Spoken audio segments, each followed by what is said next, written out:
Hello YouTube, this is Hunter Surge of the Brawler Cafe, bringing you another Bakugan deck profile. So as always, we're going to be having a bunch of proxy cards in here because getting all the cards you need is a pain in the butt right now. So yeah, let's get into things. This is one of the decks that is going to be teams, decks, whatever. It's going to be featured in the match video that's going up tomorrow. And the day after the match video goes up, the other team that was featured in it will be uploaded as a deck profile. So look forward to that. With that said, let's get into things. So first up, for our first character card, we have Titan Dragonoid. This is one of the decks that I've built around taking advantage of good old Titan Dragonoid. This one centers mostly around the Flaming Fist, as you'll see as we get into the rest of the deck. But yeah, this is Drago.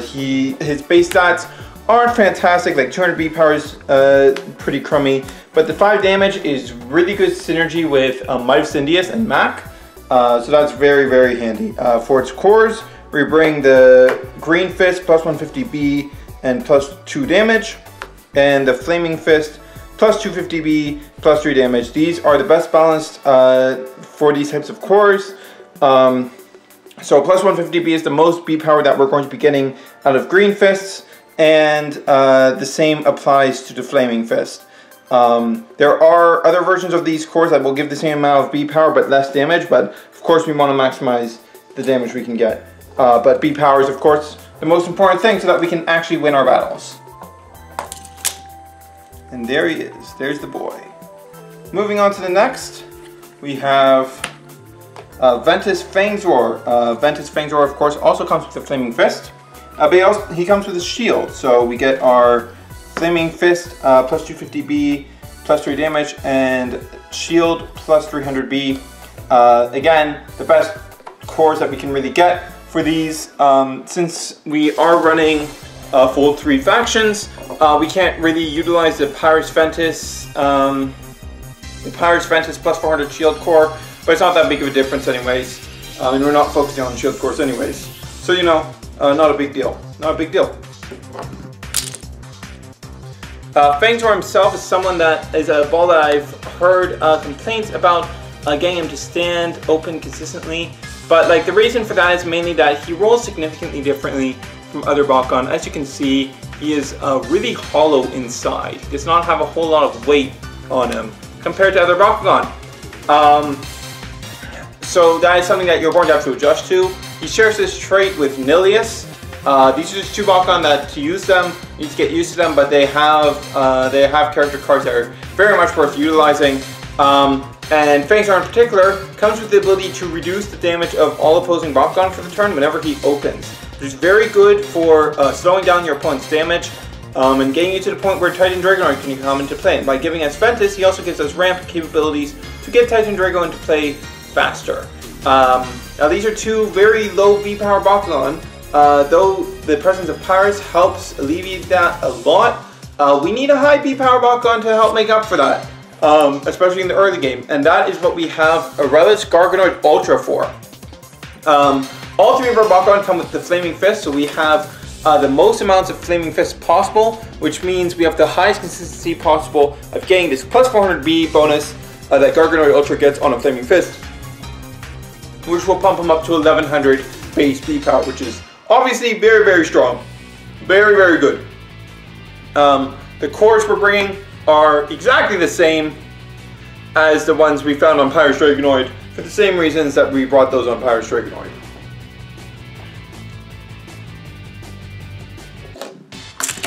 And there he is. There he goes. There he goes, right off the table. That is Aurelus Garganoid. Aurelus Garganoid is one of my personal favorite. Like Garganoid in general is one of my favorite designs of at least like the Battle Brawler stuff. So I'm very happy to have him on a team because like in a lot of teams, like if you're not going full Flaming Fist, he tends to get a bit outclassed by Darkest Hydras because that doesn't depend on landing on a Flaming Fist to get big B power. Has a naturally higher B power, and he comes with the Darkest faction, so you're not detracting a faction from your team. But here, there's a place for him because, of course, we are maximizing our flaming fists. So yeah. Alright, with that said, that's a bit off camera, so let me just fix that real quick. Alright, let us go on to the cards that compose our deck. First we have 3 copies of Toxify. Toxify is 0 cost, -3 damage. So this helps us slow down our opponent's damage for no energy cost to us.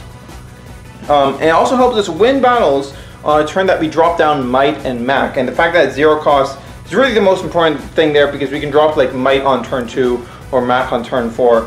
And we can just drop a Toxify to help us out, get a bit of extra advantage there to win battles via those cards. So very nice, very nice. 1 cost, Nature's Power.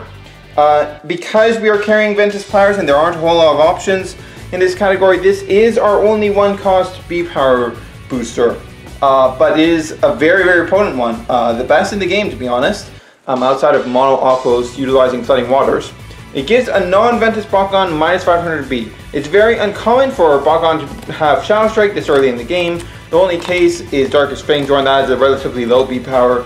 So if you're not fighting an opposing Ventus Bakugan, this makes it relatively easy to win that first battle. If you even need to worry about that, because you can just use Ventus Fangs or Toxify to reduce their damage and make losing that first battle completely inconsequential. Also, as a 1 cost, we have Sifting Ashes. This is a consistency booster primarily. It's 1 cost, draw 2 cards and discard 2 cards. Basically just lets us dig 2 cards deeper into our deck to get the cards that we want. Particularly Titan Dragonoid and Dan. Might of Syndius, I've talked about this card quite a bit already. Might of Syndius is +1 damage, and then this turn the victor is decided by damage instead of B-Power. This will really help our Pyrus Dragonoid and Ventus Fangsword win battles. Ventus Fangsword wouldn't seem so much at first glance, but when it evolves with the 2 cost evolution that we'll be getting into later, its ability is upgraded to reducing the opponent's Bakugan by 3 damage, and it has 6 damage itself. So effectively 9 damage before any boosts when we're talking about a damage battle. So it's very, very good in that way, and comboed with Toxify, even better. 3 turn to energy. We want to ramp up to get to Titan Dragonoid faster, and this helps us do it. We don't have, because of our faction choice, we don't have a lot of access to B-Power boosts in the early game, so you know, don't mind this. Also, because of the flip, Tiger Reflex, something important to keep in mind is that, say you're on turn 2, and okay, your opponent has, you're both open, you know you're going to lose. So you can, during the, when the victor phase happens, you can play turn to energy, pay 2 energy, get yourself an extra energy, so that if you flip a Tiger Reflex on that turn 2, you can then activate it as a stop, which is really handy against particularly really aggro decks like 6 Shields, 6 Fists, or Fury. We have 3 Fire Boost. As I've mentioned, this faction combo is not fantastic when it comes to B-Power boosts, so we just have to kind of roll with a 2 cost, just plus 400 B. It's not the best, but it's what we have access to with this faction combination. 2, 1 with Nature. This is 2 costs, and you choose a hero and energize it. This is the best hero removal in the game because it's just 2 costs. Get rid of any hero. Get rid of your opponent's Dan, get rid of your opponent's Winton, get rid of your opponent's Strata, get rid of your opponent's C, get rid of your opponent's Everett. Just whatever you need to get rid of, this gets rid of it for just 2 costs. It's really, really fantastic. And I really, like, I don't see a point in running a Ventus deck that doesn't carry this because it's just so good. Inferno Wings. This is one of Pyrus' strongest action cards. 3 costs plus 300, and you remove all block cards from enemy Bakugan and negate their effects. So this is really strong against teams that are built around specific core types that get bonuses off of specific core types. It's just really strong in general because it gives you plus 300 B and then removes whatever box core bonuses your opponent is getting. Really, really strong against Chaos Nihilus builds. Really good against Domination focus builds because it takes away their domination. If you're playing Pyrus in combination with Chaos, you can obviously take this to to your advantage and turn on your own domination. Just in general, a really fantastic card. Heroes, since we are running Drago, we are of course running Dan. Dan is very powerful. 4 cost, when you open a Bakugan, reveal the top card of your deck. If it is not a flip, you may play it for free. So we just get a free card. Really fantastic. Of course, it's susceptible to cards like this, so you gotta keep that in mind. That is a very big weakness of this deck, but it is extremely powerful. When it gets going, it's giving you a free +1 every single turn. Often more than that, just from the value of the cards you're playing. Then we have Mac. This is basically more Might of Sindius. It applies the victor's turn by damage instead of B power effect on the turn that's played. In addition to that, it also provides +2 damage to all of your Bakugan.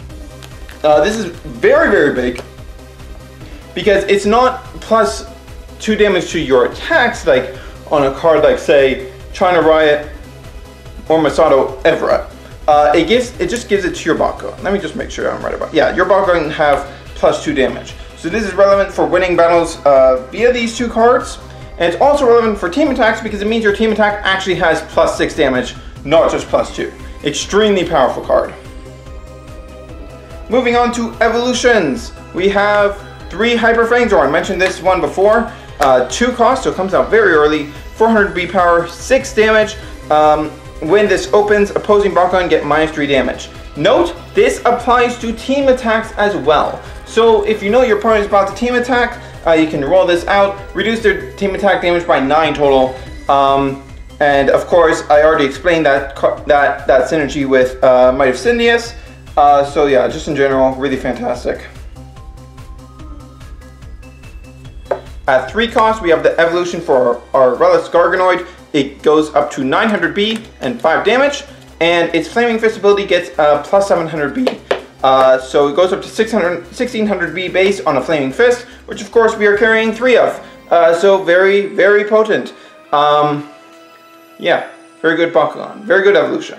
And then the key player, Titan Dragonoid at 5 cost, 1006, making up for our low power boy early in the game. And yeah, it's double strike. So ideally you want to use this as your last Bakugan when you evolve it into Titan Dragonoid, so that you can double the damage of your entire team attack.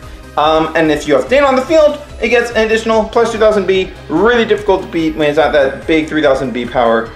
Very, very strong Bakugan. And lastly, we have Tiger Reflex. This is more of a mid-range deck, not super slow, and we have natural slowing mechanisms in here with Fangzor and Toxify. So we don't really need more than 3. And also, the factions that we're carrying mean that we don't really have access to more than 3 good flips. But regardless, Tiger Reflex is a keyword flip for Turbo, so when we have more energy than our opponent, which turn to energy will help us achieve, we will be able to play this for free. Otherwise, it's a 4 cost. That stops it on Ventus. But this is here to help us against aggro decks. But in general, we generally have enough slowing down of our opponent to not super need it, but regardless. That is this deck. This is Flaming Fist Drago. Yeah, hope you guys enjoyed the match video that's going out tomorrow. And with that said, this is Hunter Surge signing off.